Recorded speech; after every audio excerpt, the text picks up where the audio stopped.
Hello and welcome back to Best Era Football. Before we get started, it is Christmas Eve morning.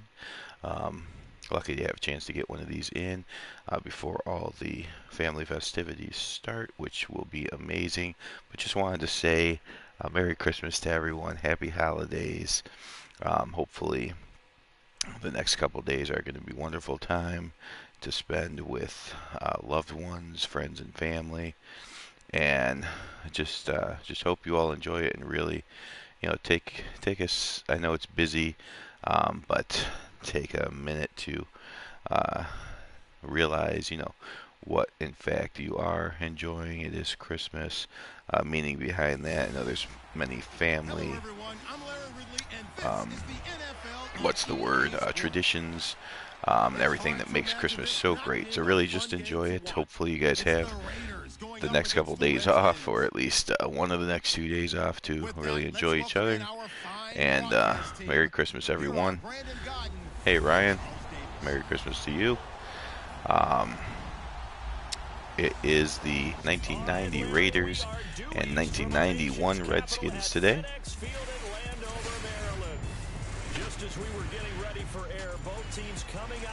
And this is one of the, what is there? I think there's 6 teams left undefeated. 4 of them have made it to 3-0. The Raiders will try to be the 5th, but they'll have to beat the 1991 Redskins to get there.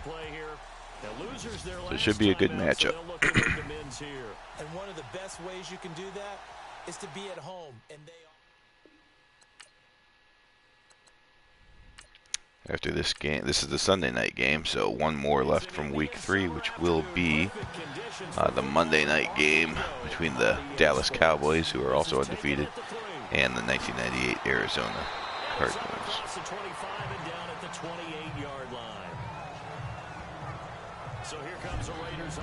So out comes Jay Schrader. He missed most of Week 2, but Vince Evans played very well in his absence. You see Schrader over 80% on the year with only 173 yards, as the Raiders have focused on the run. When you have Marcus Allen and Bo Jackson, that is a good plan, I would say.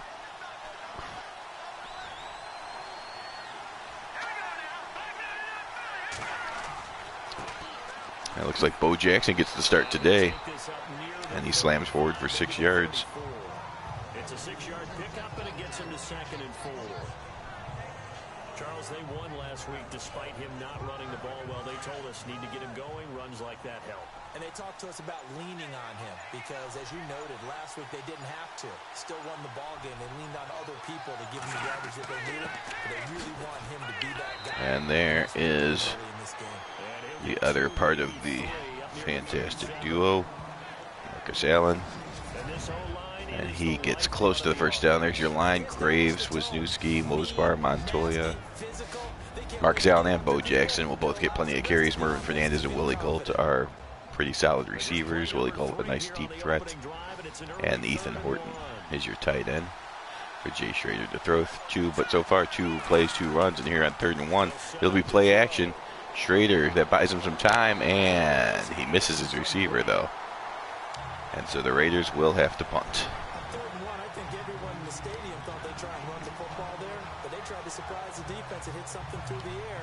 Now, one thing about the coaches real quick. So I went through and made 32 coaches, but there's not very many options. So a few options. I think, what is there? Like 6 options.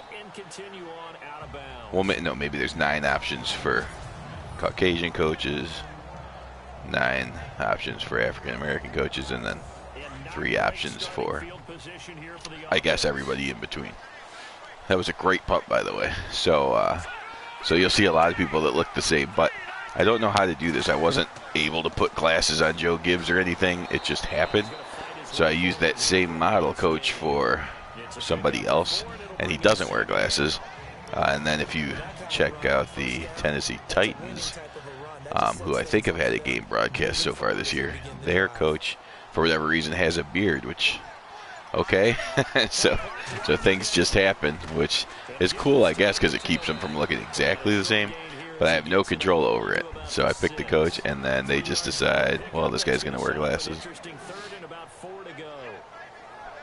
One thing I like about Joe Gibbs is he doesn't, at least yet in the games I've seen him play, he doesn't have that weird graphical glitch where he's eating his hat and half of his hat's missing. 3rd and 4 now.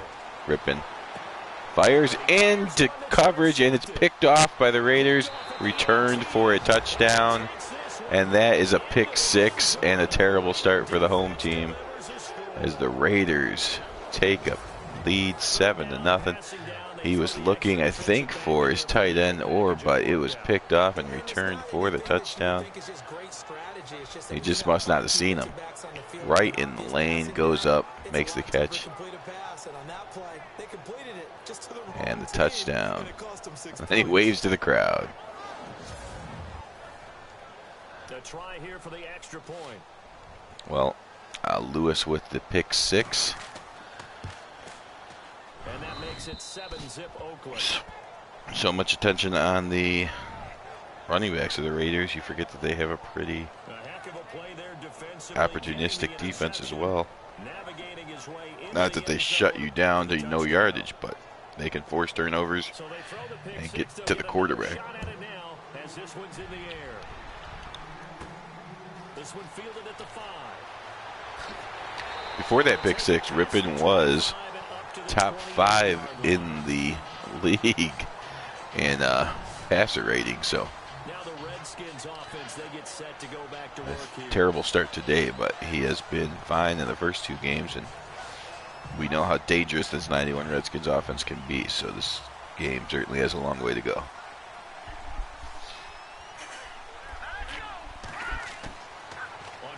There's a play action pass now. Rippon slings it downfield, and he's got Art Monk up near midfield. A 27-yard gain just like that.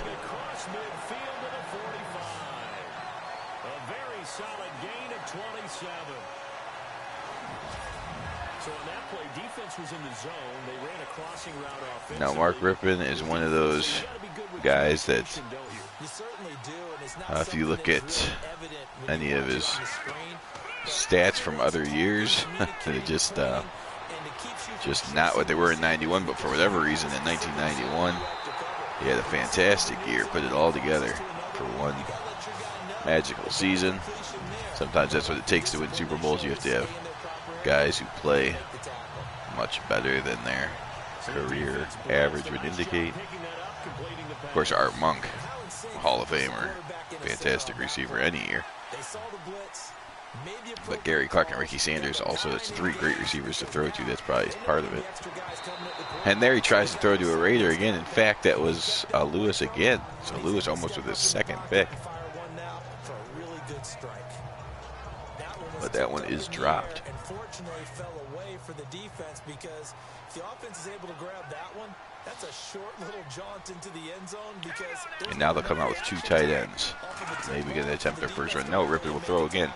It'll be a swing pass, though, to Ricky Irvins, who breaks the tackle but does step out of bounds. So it's a gain of 7. 7 yards on the play, and that'll make it 3rd down. There you see the scores from the games earlier on Sunday.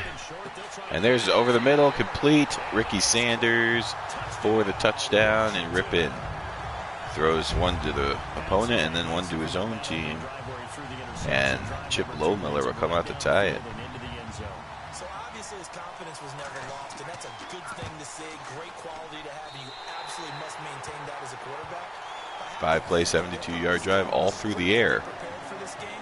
And the Redskins have tied this one up. So what's each team looking at? Well, the Raiders are 2-0 right now. We might not have thought this on paper, but what's happening is this is turning into the easiest division in football. And dead last is your 1998 Super Bowl champion Denver Broncos at 0-3. The other 2 teams, the 1990 Kansas City Chiefs and 1994 San Diego Chargers, are both 1-2. So even if the Raiders lose, they're in sole possession of first place. If they win, they'll go to 3-0 and have a 2-game lead, which would be an excellent start that any team would want in best era football. On the other end of the spectrum, the Washington Redskins, they are playing in a monstrously difficult NFC East. The Giants and Eagles played each other in a wonderful game that was a broadcast you can find on the channel, but they both came in 1-1, so of course somebody had to lose. So that puts the Giants at 1-2, the Eagles at 2-1, and then the Dallas Cowboys from 1993 are playing tomorrow, and they haven't lost yet. So with a loss, the Redskins are tied for last, game behind the Eagles, and maybe 2 behind the Cowboys, or at least a game behind the Cowboys. If they win, and the Cardinals find a way to beat the Cowboys tomorrow, the Redskins can jump all the way into first place. So bigger game for the Redskins than the Raiders, but as we all know by now, best era of football, every game, any win you can get is impressive. The Eagles are pretty fun to watch, actually. So their defense is not overpowering, but definitely good and dominates at times. Reggie White, of course, puts pressure on the quarterback. They hit hard. I will notice that. Or they have that last game against the Giants. You can see some hard hits. I don't know if they caused a bunch of fumbles in that one, but they definitely showed some hard hits in that one. Other games that they've played offline, they've caused fumbles. A hard-hitting defense for sure, and then Cunningham's so fun to watch. I know Cunningham is starting on 2 teams in this league, but he is much different on the 90 Eagles than he is on the 98 Vikings. He runs around, makes plays happen with his legs and his arm. They're pretty cool to watch. I actually love every team in the NFC East. They all seem to be very good, so those NFC East matchups are going to be fun to watch. Although, really, I think I've liked every game that I've watched so far. So all these teams have something good that they bring. The Detroit Lions, for example, are 0-3, but Eric Kramer has played very well. And Barry Sanders, I mean, you want Barry Sanders to do something every time he gets the ball. So sometimes when he doesn't do anything, then it's disappointing, but he still has that ability, and he has done it once or twice where he turns nothing into 40 yards. So kind of surprised they're 0-3 the way they've played, but there's excitement there either way. I would say the only team that has looked like they have problems is the 1985 New York Jets. But they've had their all-pro running back out for the first 3 games of the season, so he'll be coming back, and we'll see if the Jets can get on track. Even that game right there, the Bucs and Vikings, the Bucs, if you go and watch that one, the Bucs are the better team in that one, but they make mistakes and basically hand the game to the Vikings, which the Vikings don't need help.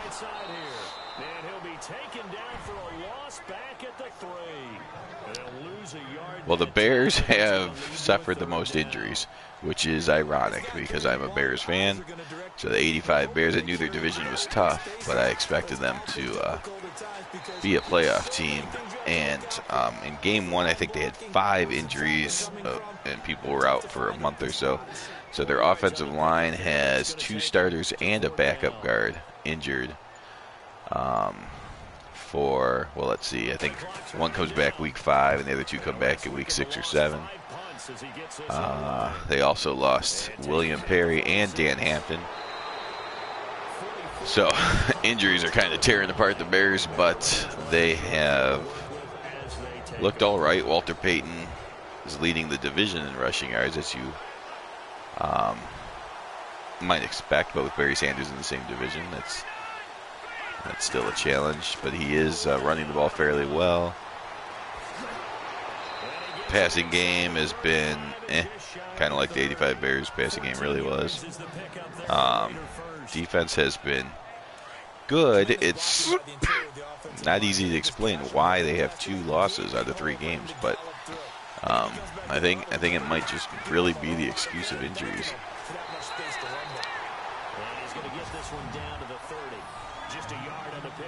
I mean, replacing Dan Hampton and the fridge with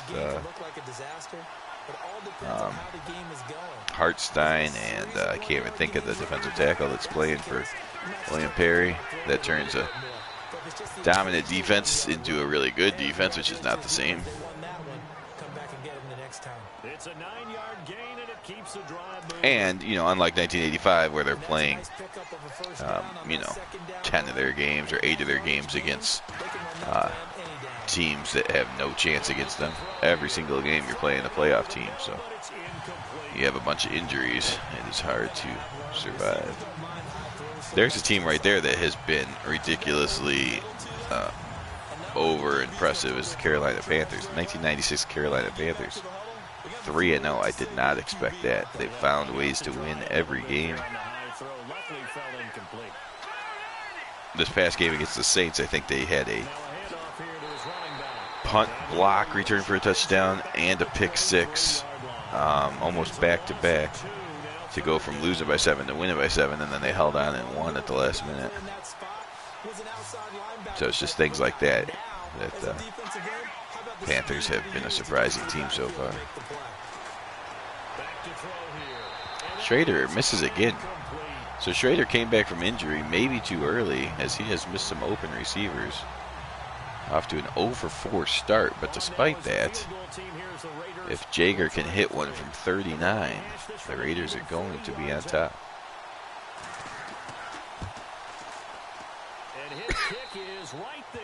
And it is good. The Raiders take the lead 10-7. So it's a 7-play drive, but it stalls out in the end. Let's credit the defensive front seven. They were a little leaky at the start of the drive. And the 98 Broncos I mentioned earlier were winless at 0-3. This will be taken in at the 1. But that is despite John Elway. Oh, there's a fumble on special teams now, and that's going to be returned for a touchdown. So Jay Schrader has not completed a pass yet, but the Raiders have found other ways to score points. 7 on defense, 7 on special teams, and we are still 90 seconds away from the first quarter ending, and the Redskins are already down by 10. That's why we play the games on the field. No simulating. I mean, this is simulation, but slow simulation. No fast simulating to have crazy things happen that we don't know how one team could beat another. This way, we see that the Raiders are having these interceptions and special teams plays that are allowing them to beat the Redskins despite not moving the ball on offense. Play action pass, Rippin. He'll sling it downfield, and he has his man again. Art Monk is tearing apart the Raiders secondary. So Washington just keeps throwing. They have not attempted a run yet. They're down by 10, despite being the better offense so far. There's a handoff finally. And that's... that's because I was talking during the second drive. I was like, that's his 4th carry. So, yes, they have handed off. 4th time now. Evans has carried the ball. And there's Biner. Biner gets a chance. So that's right, they had their touchdown drive, but they did run the ball before that. Of quarter 1, 17-7 our score. EA Sports NFL Sunday returns following this. Dan Marino has looked amazing for the 84 Dolphins. He has been, I was going to say John Elway has over 1,100 yards in 3 games, but he has thrown the interception. I think he might be at 6 interceptions in the year or something. And they just have found ways to lose and find themselves at 0-3. Dan Marino, on the other hand, has been almost perfect. I think he has thrown 1 interception, but he has somewhere around 800 yards after 3 games, but 7 touchdowns, I want to say, and only 1 interception. Clayton and Duper both connecting very well with him, so that is a dangerous team. Carolina's been surprising. I think the Miami Dolphins of 1984 have probably been the most dominant looking team so far. Another team that has looked impressive is the 1988 Cincinnati Bengals. There you see right there. They won an overtime game against the 96 Packers. That was actually a great comeback by Brett Favre as the Packers were down 38-20. And Favre scored 18 in the fourth quarter to get it to overtime. But then the Bengals drove down the field and got the touchdown.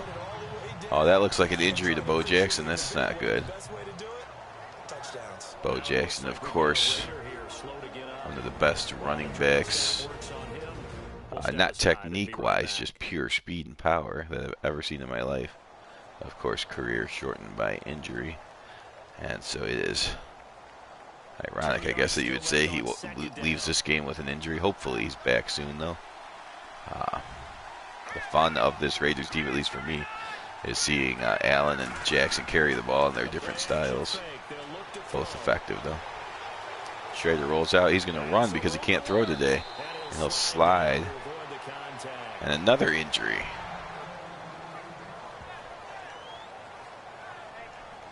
They're not going to tell us who that one's on.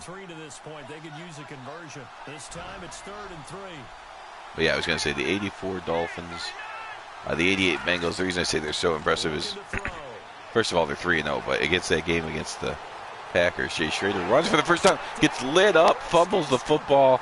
The Redskins pick it up, and he is going to find his way to the end zone. That is the third touchdown that has not been scored by an offense. Wow. Edwards caused the fumble, I believe. Let's take a look at this. Oh, no, just the return. That's stupid. Well, Edwards lit up Schrader, who was trying to run for the first down. He couldn't slide because he had to get the first down, so he went in, shoulder first, absolutely blasted. The ball came out.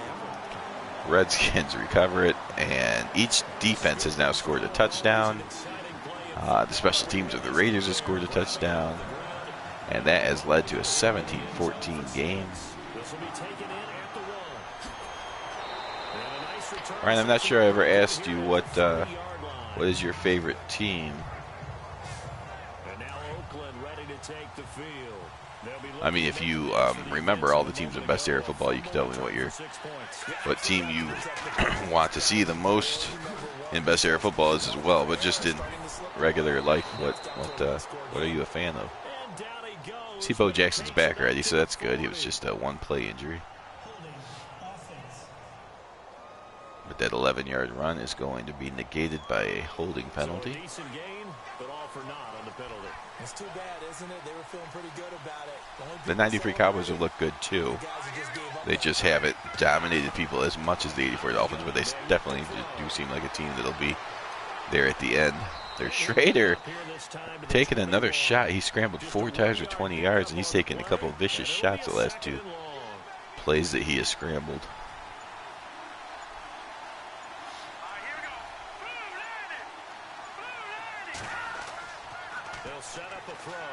Play action pass, Schrader slings it deep downfield, intercepted. And that is Danny Copeland with the pick. And the Redskins have come all the way back to have the ball in Raiders territory, down by just 3 now. This is quite a game. Each team has turned the ball over twice. Again, each defense has already scored a touchdown. There's a completion downfield to Gary Clark, and the Redskins, just like that, are inside the red zone ripping. You see, after throwing that pick 6 to start the game, has gone 5 of his last 6 for 119 yards and a touchdown. Ripping from the shotgun now. They'll fire underneath, and that's complete to his tight end, Terry Orr. And that is short of a first down, 2nd and inches.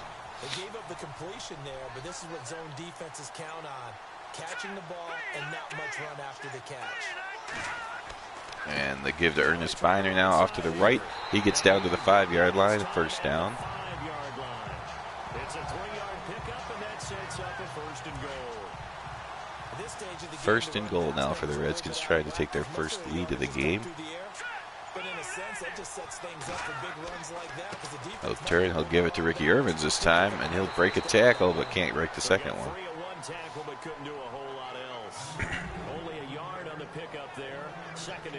McElroy finishes him off, and that brings up 2nd and goal from the 4-eye formation now from the Redskins.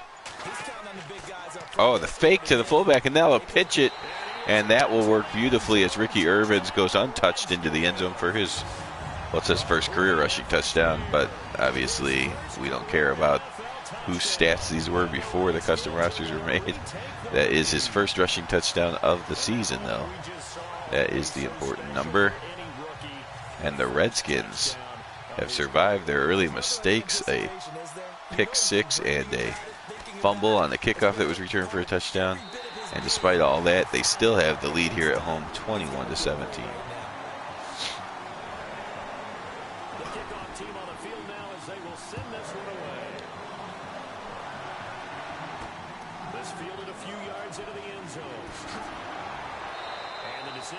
And Tim Brown only gets it out to the 20. So the Raiders have seen all the momentum shift to the Redskins side of the ball. And now they're going to have to do something to calm this crowd down and get back into a power position instead of a panic position. Oh, Schrader does a good job of getting one of the Redskins to jump, and then he delivers a nice pass to Willie Golt, who makes a diving catch. So that is an offsides call, free play. Schrader turns it into about 22 yards or so, 23 yards. So they will decline that. And the Raiders get their first passing yards of the game. And take over at the 43-yard line. Schrader from the shotgun. And he will roll out to the right and then sling it toward the sidelines. Looked like he was probably just throwing that away. Schrader just 1 of 7, 23 yards. He did throw the interception, and he's got blasted a couple times on scrambles. So a tough game for Jay Schrader so far. But the Raiders are still only down by 4. There's a hand up to Bo Jackson. He runs over a man, but they do take him down by the shoelaces. 8-yard gain for Bo. That puts it at 3rd and 2, and Bo Jackson will stay out there. Looks like a power running formation. Let's see what happens. They'll turn, they'll give it to Bo Jackson. He'll get a first down and more up to the 41-yard line. It's a 7-yard gain there, and it's good enough to move the chains. Yeah, once more, strong running, excellent blocking of the point of attack. They've got a nice little drive. Now they'll give it to the other man, Marcus Allen, and he finds himself a first down as well, up to the 31. Different styles, more of a slasher. You saw that nice little swift move he made at the end of the run. Whereas Bo Jackson just pure speed and power, running over people. So the combination has served him well so far. Again, the Raiders are undefeated coming into this one. There's Marcus Allen again. That's too much to get away from. And he'll go down in right at the line of scrimmage. Charles Mann on the tackle. Agreed, and they really needed that one for confidence, just to feel a little bit better. But I don't know if I would be daunted. Bo Jackson's back in. Schrader will give it to him, and he will break one tackle at the line and then slam his way down to the 26-yard line. Bo Jackson's up to 30 yards now. Frustrating for a defense, energizing for an offense. And now the Raiders split 5 wide for Jay Schrader, a tight end and 4 receivers.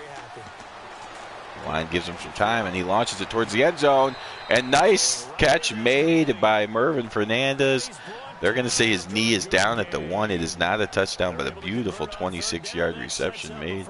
Schrader put it on the money, and Fernandez made a beautiful catch. And that gives a 1st and goal to the Raiders at the 1-yard line, trying to regain the lead in this one. Back and forth, this game has gone. Uh-oh. The Raiders are going the wrong way there as they back it up 5 yards. And with Bo Jackson and Marcus Allen, you would think a 1st and goal from inside the 1 is a guaranteed touchdown, but now it's 1st and goal from outside the 5. So that changes things. Marcus Allen stays back there by himself. They'll pitch it to him, and the fullback misses his block completely. They had it. If the fullback picked up number 45, Johnson, they would have had the touchdown, but he went right by him, and Marcus Allen could not make a miss. So that's a 4-yard loss. Exactly as we just saw Now Schrader's probably going to have to get it done through the air. It'll turn and they'll have it. Hand it to Steve Smith, who slams back up to the 5-yard line, gets those lost yards back, brings up a 3rd and goal from the 5. And the Raiders jump on offense again. So the Raiders shooting themselves in the foot here at a 1st and goal inside the 1. But a couple offensive lineman penalties have brought it all the way back to the 10-yard line now. 3rd and goal from the 10. Schrader looking. Slings it over the middle. He's got Fernandez in the back of the end zone for the touchdown. And the Raiders take the lead. Oh, but there's a flag on the play. Could this be the 3rd penalty on the offensive line? It is. Oh, my goodness. Max Montoya with the holding penalty. And the Raiders have gone 1st and goal inside the 1. 3 penalties to offensive linemen. And it's now 3rd and goal from the 20. And the touchdown has been taken off the board. Schrader from the shotgun now. Fakes it. Then he slings it into the end zone. That's just thrown out of the back of the end zone. The Raiders shoot themselves in the foot there. 3 penalties. And now Jager will try to at least get 3 points out of it. 37-yarder. Still pretty automatic for Jager, I would say. And that is good. So the Raiders do pull within a point, but they could have easily taken the lead if not for all the penalties. Work with me on this one. You know what I'm about to say, right? Bend but don't break. That's what came into play here for the defense. Jager's field goal is good. The Raiders pulled within 1 of the 1991 Washington Redskins. This one taken from the center. He's going to be stopped dead in his tracks. Darrell Green stopped at the 26-yard line, and out comes Mark Rippon. After that pick 6, he has really started to light it up on offense. And Art Monk has been the primary receiver today. Week 1 was definitely Gary Clark. Week 2, they lost to the 99 Rams, and now week 3, it's Art Monk's turn.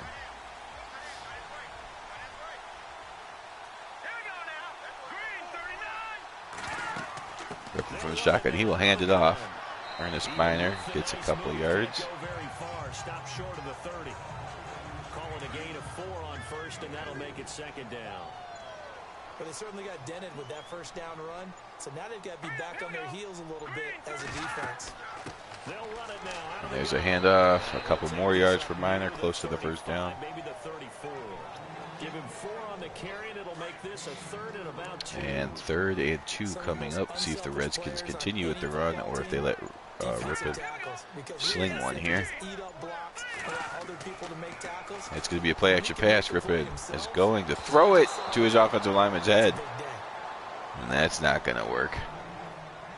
The Redskins send out their punter as he's on. So the Redskins will punt, and the Raiders will have one more chance if they can avoid penalties to possibly take the lead before the half. He's been a busy man here in this 1st half as he gets it away.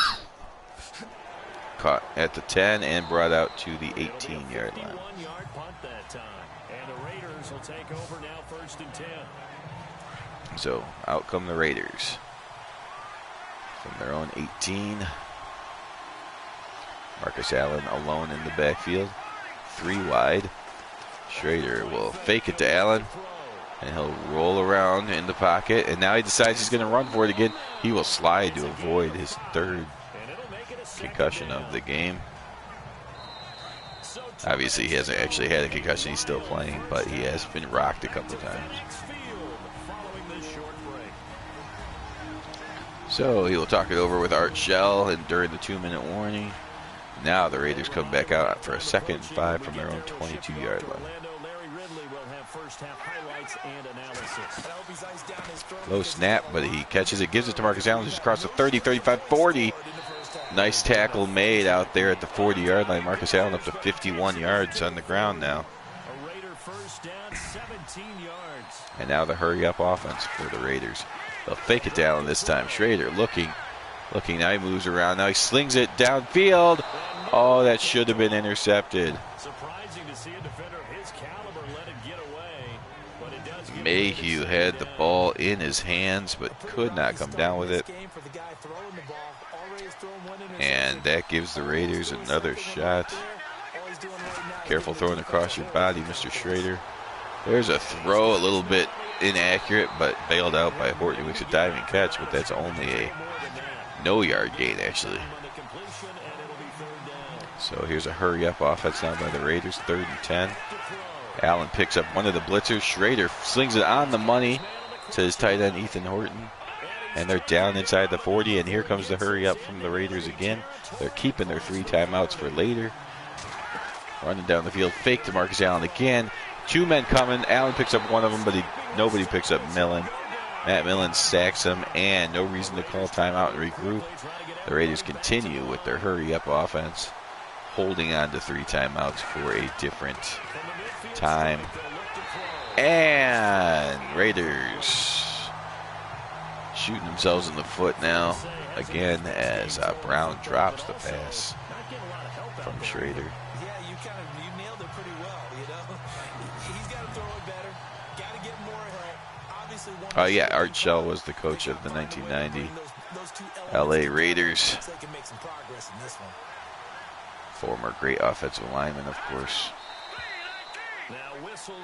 And when your head coach is an offensive lineman, I can only imagine what the halftime speech is going to be, because in just the last 2 drives, that's the 3rd false start penalty, along with a holding penalty. Took a touchdown off the board by his offensive line.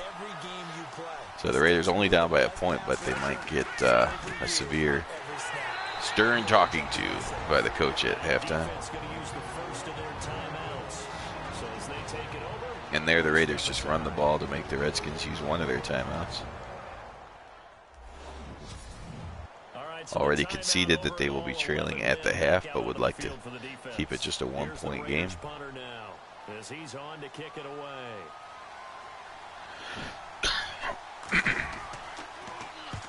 And he gets it away, a directional kick going toward the sideline. And this will be out of bounds. Now it's a question of where they'll mark it. Hey, Ryan, I'm not sure if you heard me earlier, but I was asking what is your favorite team? I don't think I've asked you that yet.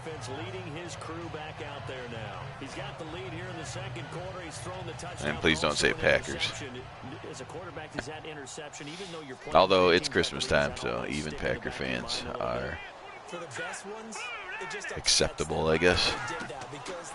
Actually going to my in-laws in a few hours, and my wife and almost her entire family are all Packer fans, so actually be surrounded by more Packer fans than Bear fans today.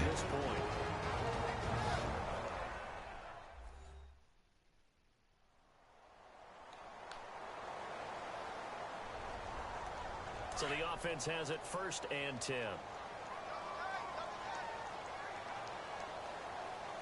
Okay. All right, so that makes sense that your first question was, what are the Eagles looking like? So not sure. I know you said Eagles fan since 2006. Not sure how much you know about the 90 Eagles, but I always liked them. They didn't make it to the Super Bowl or anything, but that offensive line with Clyde Simmons, Reggie White, and Jerome Brown. Is it Jerome Brown? Yeah, Jerome Brown in the middle. Mike Golick also. I don't know if you listen to ESPN radio, but Mike Golick was on a defensive tackle for the 90 Eagles also. Pretty good defense. Of course, I'm a Bears fan, and 1985 was the best Bears team ever. Defensive coach of the Bears at that time was Buddy Ryan, and he's the head coach of the 1990 Eagles. So he brought that 46 defense over to the Eagles.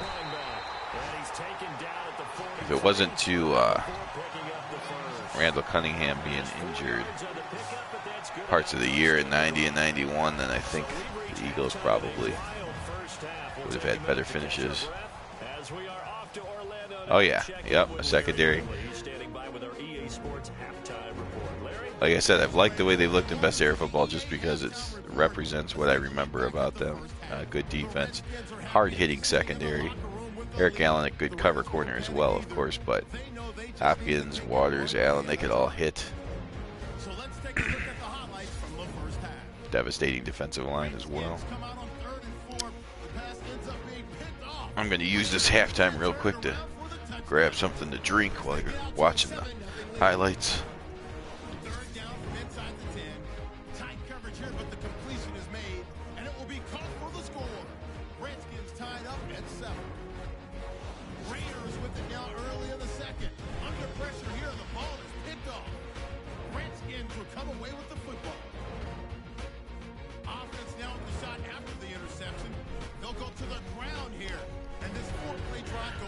touchdown.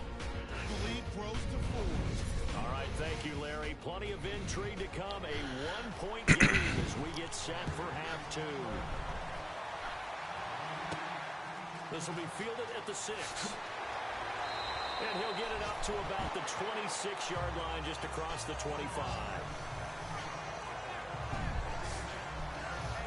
Out comes Washington's offense as they get set to take over here. They have the lead now. They'll be looking for some separation here as we begin the first quarter. I like the way you term that because now I think they go a little bit deeper. All right, back. They like what they did in the first half. Redskins. In order to get the separation, Starting with the ball here. change things up a little bit. Looking at the schedule, of course, the Thursday night, Sunday night, and Monday night games are predetermined by the schedule that Madden makes me play. And then I pick 3 other games each week to showcase 2 early games and 1 afternoon game. So week 4 will have not the most exciting game, but teams that need to have their fair share of being broadcast. The 1999 Jaguars against the 1985 New York Jets. Both teams are 0-3, so at least somebody will finally get a win. The 1990 Buffalo Bills and the 1991 Atlanta Falcons. They are both 2-1, and then the afternoon game will be the 89 49ers against the 98 Arizona Cardinals. So you'll see the Arizona Cardinals on the next broadcast on Monday Night Football Week 3, and they will be showcased again in Week 4. Week 5 will bring the Browns and Jets, Bills and Bengals, and Seahawks and Rams, along again with the regularly scheduled Thursday, Sunday, and Monday night games. Unfortunately, I don't have the schedule in front of me right now. So I was trying to see when the Eagles would be broadcast. I know it seemed like I'm picking the Jets 3 times in the first 5 weeks, which is true. But that's because they don't have many Thursday, Monday, or Sunday night games scheduled, and I wanted to get them, try to keep it close to even. So let's see here. The Eagles.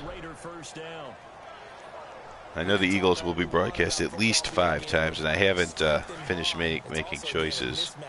But just based on Sunday, Thursday, and Monday night games, I know the Eagles will be broadcast at least 5 times throughout the year. And of course, near the end of the year, we'll be broadcasting the games with playoff importance and stuff. So at 2-1, they certainly have a chance to be involved in some important games near the end of the year.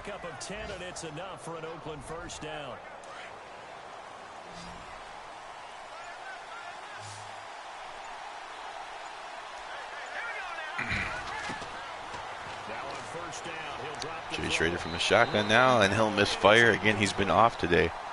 He was injured last week, or like the first play of the game. Vince Evans played very well in his absence and won a defensive game against the 85 Jets 13-5. Schrader came back maybe too early. He's been off, or maybe it's just the fact that he scrambled a couple times early and got lit up, but he has missed some open receivers today. In fact, he's only 6 of 16 after that completion.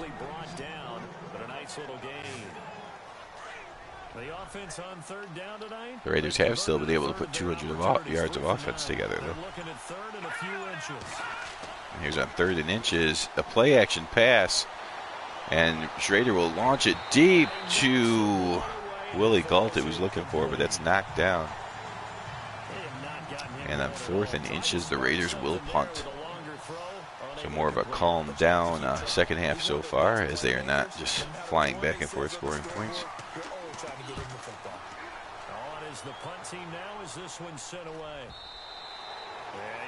So in real life NFL yesterday, of course, I'm sure you appreciated Nick Foles and his effort. That was a pretty exciting win against the Texans that the Eagles had. The good news is that the Eagles are still alive, and so if my Bears can take care of the Vikings, the Eagles can get in, and we can have the Bears as the only team from that division making the playoffs. That's always good. On the bad side, though, the New England Patriots now have a bye, and if the Chiefs decide to lose their third in a row, there is still a chance the Patriots, with all their problems, can end up as the #1 seed in the AFC again. Always talk about slot receivers, and they're usually known as quicker than fast. In this case, we've got a guy who's quick and fast, and he used it to great advantage. Credit him with a 1-yard gain there to make it 2nd and 9. They know that old expression. I think that's right. Ryan, correct me if I'm wrong, but if the Eagles win and the Vikings lose, they're in, right? Or is there more that has to go right for the Eagles to stay into the playoff hunt? Every time he looks up, somebody's there. I thought, because of what else happened, I thought it was as easy as if the Vikings win, they're in. If they lose, then it opens it for the Eagles. If the Eagles win and the Vikings lose, the Eagles are in. And then if they both lose or one of them ties or something, then it gets all kinds of crazy. This offense really put themselves in a tough spot on 1st and 2nd down, needing long yardage to try and pick up a 1st down, and they ended up getting a great run. Explosive, picked up nice yardage. You don't expect to be in this. So these teams going back and forth, coming up a yard short of 1st downs. With what happened on 1st and 2nd down, really put them behind. So yeah, I would not have thought that just a few weeks ago. I thought for sure the Eagles were done. But the resurgence. Well, I mean, they are the champions, right? So hard of a champion coming through. It's hard for me to say that Nick Foles is a better quarterback than Carson Wentz because I don't really believe that, but there's something going on when Nick Foles goes back there, the Eagles. Well, I know Jeffrey likes Foles better. I followed Jeffrey since he gave me good memories as a Bear, and he seems to get extra excited when Foles is there. Maybe because Carson Wentz only throws to Zach Ertz, I don't know. But it seemed like they're almost better with Foles, which doesn't make sense, but it just is a thing. The Eagles win and the Vikings lose, and the Seahawks have to lose the last two for the Eagles. Now they're left with a 3rd and 8. Well, partner, they've been running it well the entire game, and the big guys up front, they're a huge reason why. And now they're reaping the benefits as they continue to. Oh, okay, but the Seahawks won. So that ends that chance, right? Are the Seahawks in with that win? Or are you saying if the Vikings and Eagles both win and the Seahawks lose, that the Seahawks find themselves out? If the Eagles win. Okay.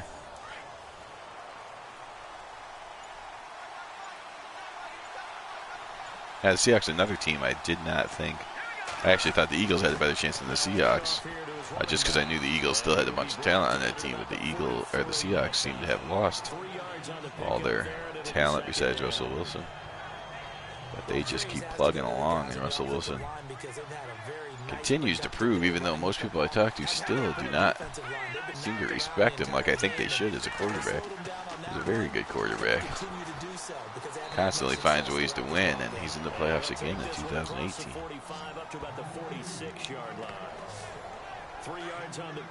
So exciting stuff in the real NFL, of course, as we're at Christmas Eve, so that means the end of the season. Here in Best Era Football, we're just trying to end Week 3. So there's Schrader completing to Marcus Allen, but I think he did get the 1st down. So the clever Marcus Allen able to stretch the ball out as he's going out of bounds. Just a guy that does everything right. Not the fastest, strongest, or any of those things, but just a good player. And there, Bo Jackson. He has certainly been on many teams where he has been called the fastest and the strongest. A lot of times both fastest and strongest on his team. So again, just different styles, both effective.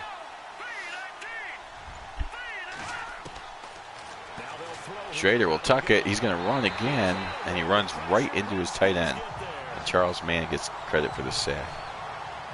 Sometimes Schrader just makes up his mind too early he's going to run, and that is not what he needs to be doing. It's just a great play made by the defense. Big time sack. 3rd and 7 now. We'll roll out to the right. And he's going to tuck it and run again, but this time he had some room. And got a nice block from Marcus Allen. Again, Marcus Allen just does a little of everything. Throws a nice block there to keep his quarterback alive and able to get the first down. And now they'll give it to Allen, but the Redskins are all over him. And he will lose a yard on that carry. So a nice calm third quarter. We're down to 90 seconds left in the third quarter, and the score is the same, 21-20. But the Raiders are getting close to field goal range now. As he hands up to Marcus Allen, he gets a block and he fights his way across the first down. That one will go as a gain of 11. Raiders having a first down as well. That's how you get right up off of the map, because on the last play, and Raiders from the 28 now hand off to Bo Jackson. He slams forward inside the 25. Jackson up to 40 yards. Allen and Jackson have combined to go over 100 again for the third straight week. I don't care what the emphasis is in the NFL at any given Second and 6 now. Last play of the third quarter coming up. Schrader from the shotgun. He's going to tuck it and run. Gets past the first level of defenders and inside the red zone. Take it down here just shy of the 15 at the 16-yard line. 1 quarter remains here on a Sunday night. And we've got a dandy here. Well, we had a number of good games in the afternoon sessions, but this Sunday So night the fourth quarter starts. Raiders down by a point, but with the ball at the 16-yard line. First and 10. There's a handoff to Marcus Allen. He gets a couple yards down to the 13-yard line.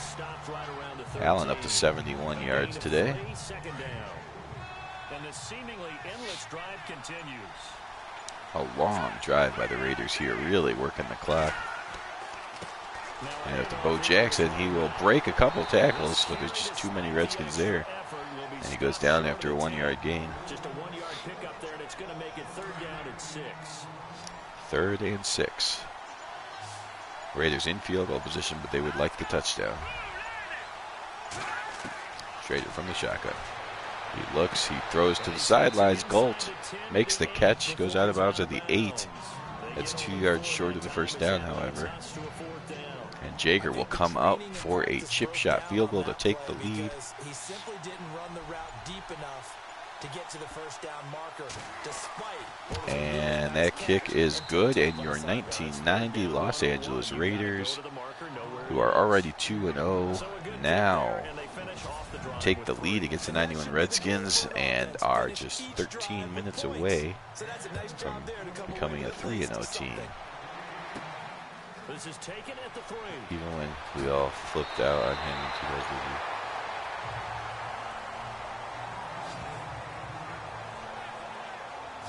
2000. Okay, well, you got to be excited about what Foles obviously did last year. I mean, who wouldn't be as an Eagle fan? But again, this year, turn the season around. Leverage guys, win the line of scrimmage. If you do that, Pocket passer, yeah, he definitely is the pocket passer. Guess what? You start accumulating first downs, and that's what they need in order to not pump the ball again. He's going to flip that out to the flat. It's complete. Either way, I mean, any team would love to have Foles or Wentz as a backup, whoever you think the starter should be. I mean, it's amazing to have those two as your quarterback. If one of them was going and they got hurt, you wouldn't even care. You're like, that's all right. Nick Foles is coming in now. I just think for the couple of games that the Bears had to go while Trubisky was nursing that shoulder injury, and it was like, oh, Chase Daniel, wow. Especially against that Giant game. It's like, please come back, Trubisky. Oh, that was a tackle made by the Raiders secondary there. That's got to be pass interference. It is indeed. Ow. Lionel Washington just tackled his man. It's a 23-yard penalty. I mean, it's better than giving up the touchdown if, in fact, he was beat. But, again, the posse of the 91 Redskins, they're all out there now. Art Monk, Gary Clark, Ricky Sanders, they put a lot of pressure on secondaries. Ripping from the shotgun. It looks like he's going to look deep. No one's getting open, though. He steps up, and he's going to actually run. I think that's the first time Rippon has run here in Best Era Football. And he does get the first down. So with all the receivers deep and all the Raiders secondary on him, the slow Rippon just musters his way up to a first down.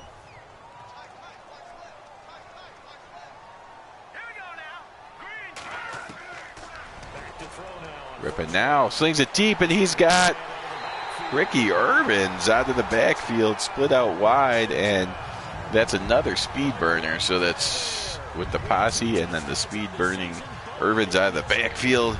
Somebody gets lost in the secondary. It's Irvins this time, and Rippon hits him for the touchdown. And the Redskins regain the lead in this back and forth affair.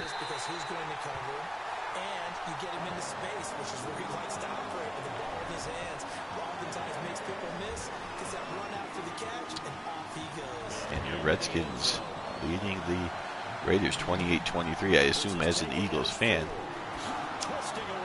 you're probably, it might be different with, great teams of the past. I don't know how you feel, but I know even though I respect the 96 Packers, they were a great team. They're still the Packers, so every time I watch them play in Best Era Football, I still want them to lose. So I don't know if you're feeling that way about the Redskins right now or anyone else from the East, or if you like them because you remember how great the 91 Redskins were, or Red Stories or whatever. But I would assume as an Eagle fan, you're rooting for the Raiders to come back here. Marcus Allen stuffed at the line. This has been a good game either way, back and forth. We've seen 2 defensive touchdowns, a special teams touchdown, some offensive penalties, a defensive pass interference, all by the Raiders, which is not uncommon for the Raiders to have more penalties than their opponents. Schrader's been very inaccurate, but he's starting to complete the last few passes. Finally got over 100 yards, but they're still only down by 5. Schrader underneath this time to Marcus Allen. And he'll get it out to midfield. They'll spot it right at midfield at the 50. Call it a gain of 3. Okay, so, I mean, the Redskins have had success in the past. So I figured, because I feel the same way about the Lions. Like, I can't stand the Packers. I also hate the Vikings. Slightly less than I hate the Packers, though, but still I hate them both. And then I'm okay with the Lions. It's like, all right, Lions, like the one year the Lions made the playoffs a few years back. It was like, okay, that's all right.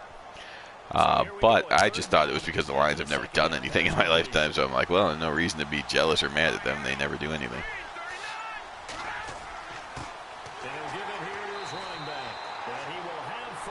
Oh, okay. So the Monday night game with the 93 Cowboys against the 98 Cardinals. You might not be tuning in for that, huh?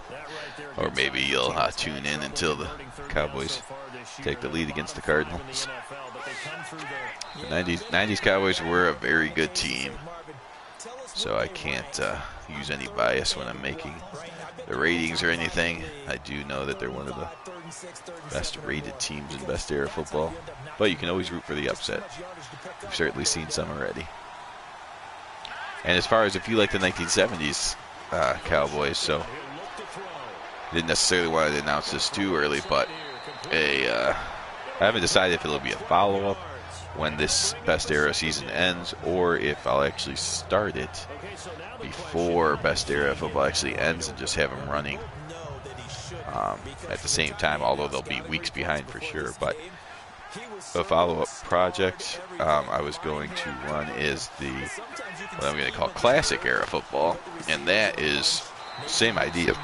Same idea as Best Era Football, but the teams will be from basically, I think there's one team from 1961, so that's the oldest.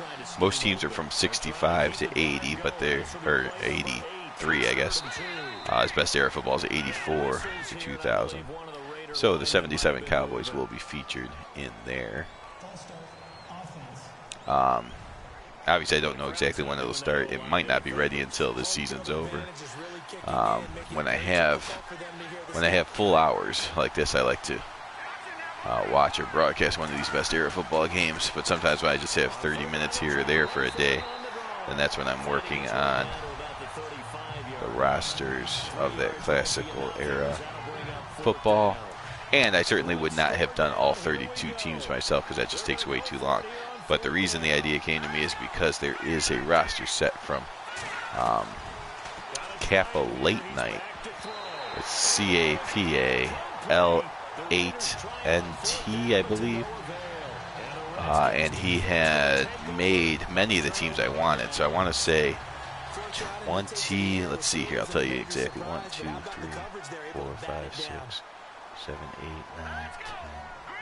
Yeah, so 22 teams he already had made. Of course, I had to. I mean, what I'm working on now is going over those 22 teams. And, no, I'm sorry. What I'm doing right now is actually making the other 10 teams when I have time here and there. And then when that's done, I'll go over the other 22 teams that he has already made. And, oh, that was a weird play. It looks like Rippon pitched it low, picked up the fumble, but then he fumbles it again. And the Raiders are going to get their second defensive touchdown of the game. Wow.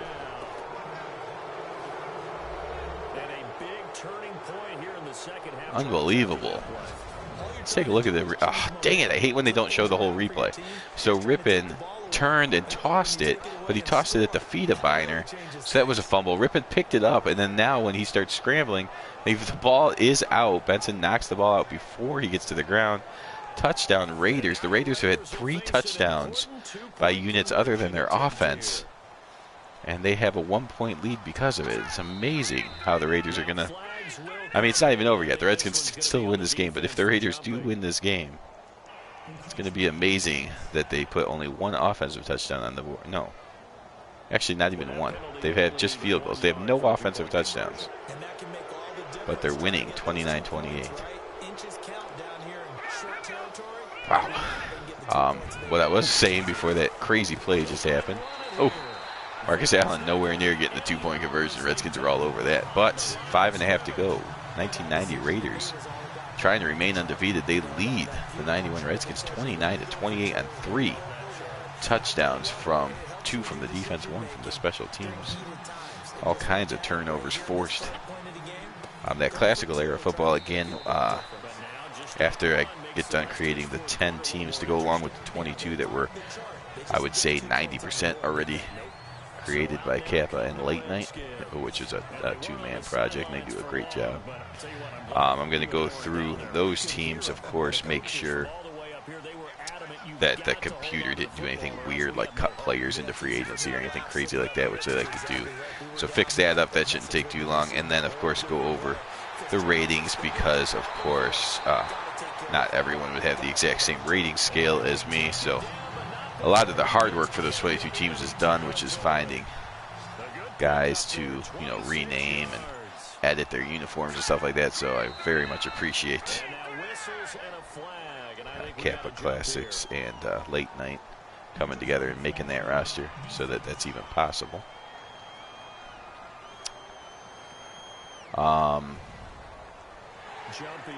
The 1930, so in the Blast from the Past, actually Vinny X Wolf channel, which is what you're referring to, has a bunch of projects. One is the Blast from the Past, where him and John M. really play head-to-head all the playoff games. I think that went back to 1920. Then he has another one, Gridiron History, which goes all the way back to the team that eventually turns into the Cardinals.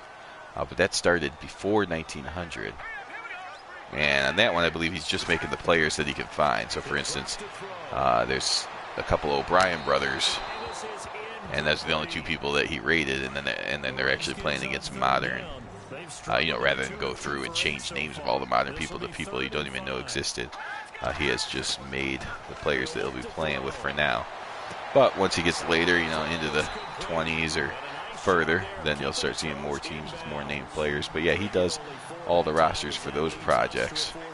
The big group project that we have, Sack to the Future, which started in 1960. It started off with Vinny making most of the roster, and I did the ratings. Now Brian Feltz is involved in a lot of the appearance of the players, so we have a group effort between, for the most part though, Vinny does go through and get all the players named and things, and then Brian Phelps will go through and do most of the uniform adjustments, make them look more classic, and Rippon puts the ball right on the money And Rippon has thrown to the other guys today. Art Monk's had a big game, but Gary Clark and Ricky Sanders have been relatively quiet, but he's finding the other Ricky Urbans for one, and now number 80, who I closed my laptop, so I don't even have the rosters up. I don't even know who number 80 is because he's just not one of the big name on the Redskins, but anyone that gets the ball in the end zone is big, and there's Ricky Urbans getting the two-pointer in there. So the Redskins, despite all their turnovers, have had enough offense to make up for it, and they take the lead 36-29. But yeah, I would say for the things on the Vinny X Wolf channel that are not Sack to the Future, he basically does it all. Appearance, naming, finding, researching, ratings, all that. That's all him. Sack to the Future is a split effort, which I do the ratings for it. The other guys work on naming and the appearance. And then, I think I said before, on this Best Era Football roster, it was my idea. I did most of it, we'll say 2/3 of it, completely myself. Started getting burned out, then started getting some help. Vinny was one of the guys that helped start naming a couple of the teams. And then another guy that goes by the name of Raider Dave helped do equipment for, I think, 6 to 8 teams. He did the entire teams, which was absolutely fantastic, because just after you name and rate and everyone, the equipment itself still takes 2 hours a team. So I did get some help finishing this one. And like I said, I would never again do 32 teams myself. There's just no way. So the fact that I found the roster file from Kappa Late Night is the only reason why Classical Era is going to happen. I'm glad you're excited for it. It'll be fun. We'll have the 65 Bears will be in there, which is just a team that I've always wanted to see in action, with Bill George in his later years, but he's still there, and Dick Butkus both on the same team. Gail Sayers, just a bunch of all-time great Bears. There'll actually be 2 Oiler teams on there, because Classical Era, I mean, what are you going to do with the Ravens and the Jaguars and things like that? So what I've decided to do is the Ravens, I've moved to Houston to be the Houston Oilers. So that'll give the Earl Campbell era Oilers a chance to play against the Steelers, Browns, and Bengals. And then the Tennessee Titans team will go back to, well, actually remind you of what's happening in Sack to the Future, is they are going to be the 61 Oilers. Of course, John M. won't be controlling them, so they might not score 1,000 points a game, but they still were a very good team with a very good offense. So the Oilers will be represented twice. What I do for the other teams, well, the Carolina Panthers are actually going to move to Memphis. It'd be the Memphis, I think Madden calls them the Steamers, but they're meant to be the Memphis Showboats, who were a real team in the USFL. So that'll be all the greatest players that played in the USFL. I think their quarterbacks will include Jim Kelly and Steve Young. Herschel Walker will be the main running back, but they have a couple others as well. So you'll have basically the USFL All-Star team will be the Memphis Showboats or Steamers. And then with the Texans, I just left them the Houston Texans because there was a league in the 70s called the World Football League, similar to the USFL, where they took some players from the NFL and tried to start a rival league. So that will be the All-Stars from the World Football League. It won't be as good as the USFL, I don't think, because not as many of the stars went over there and actually played. Some of them signed, but then got better contracts from the NFL and just stayed in the NFL. And then for the final team, the Jaguars, I decided because Madden allows you to move to Toronto, I'm moving them to Toronto, and they will be the CFL, or the Canadian Football League All-Stars, from that time period. So Doug Flutie won't be on there, but they will be basically the 60s and 70s All-Stars from Canadian football. So that's how we round out the classical era. And again, that's got a ways to go before we put it in production. I don't know if I anticipate. The earliest I would say is probably when Best Era Football's in, maybe around week 8 or so. Classical Era might be very close to being finished, somewhere between week 8 and the end of the year. So not sure if it'll be after this Best Era Football season ends or somewhere after week 8, at least I'm sure. But the Redskins have slowly taken the clock away from the Raiders, and this field goal should pretty much ice it.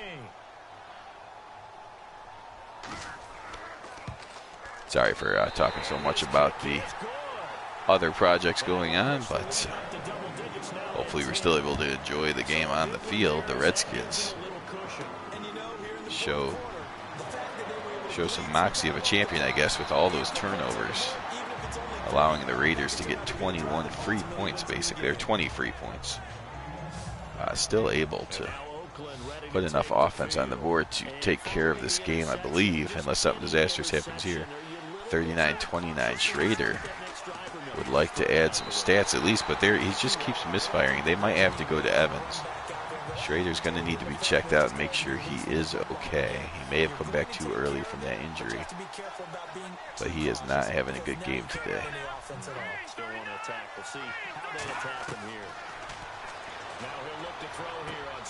Schrader accurate on that one to his tight end Horton. He's at 50%. I mean, I guess it's not horrible. It just seems like he's missed a lot of open passes today.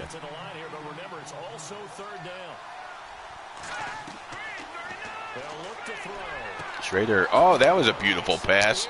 Right on the money to Fernandez, so he must have heard me talking about him. He's like, no, sit down, Vince Evans.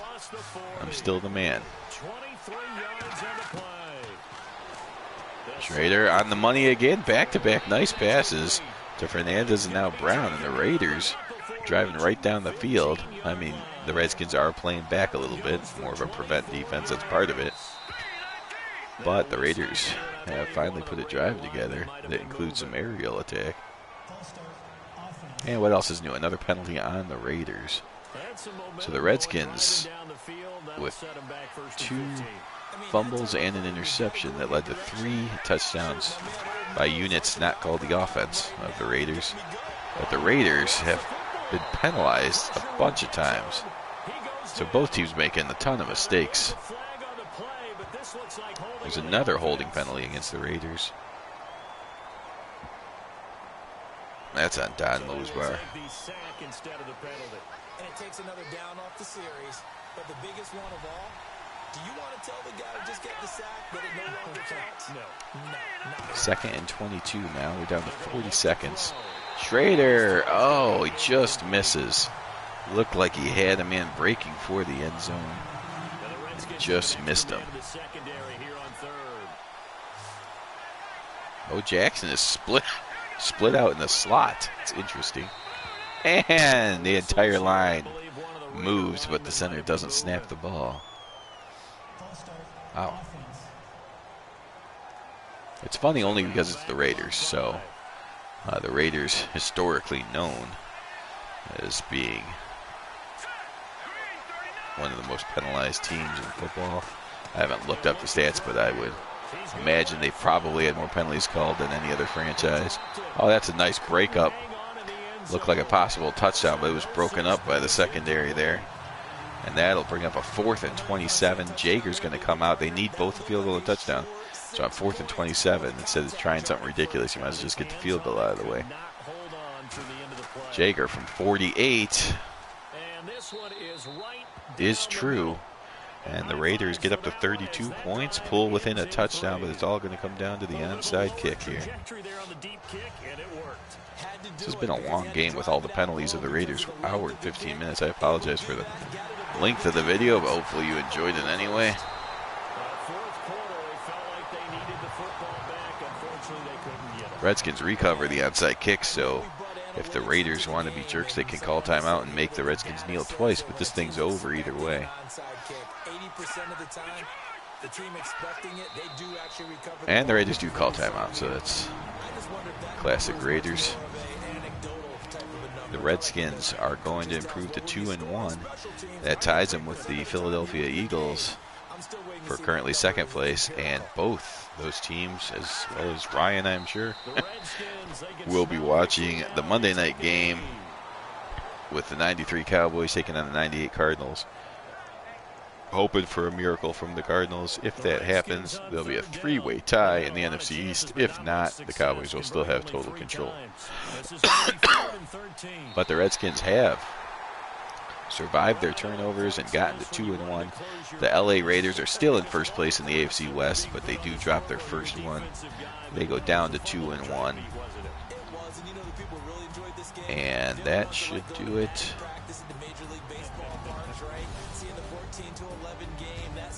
Oh, I'm not. Was Vinny watching it all? I don't. Vinny, if you were watching, Merry Christmas to you as well. But thanks for watching, Ryan. Anyone else who tunes in, if you see this before Christmas, of course, Merry Christmas to you. Otherwise, hope you had a good Christmas. This was an interesting game. The Redskins' offense was good enough to overcome all the mistakes. No problem, Ryan. Have a Merry Christmas, and we will see you later. I'm not sure if, obviously, things are going on the next couple days. I think I probably will have time to get that Monday night game in between today and tomorrow, but if not, certainly later this week. We'll finish up week 3, move on to week 4. Take a look at the stats real quick, and then I have to end this thing at 1 hour and 17 minutes. Thanks for watching, everyone. Have a good day. Find us on Twitter @EA Madden NFL.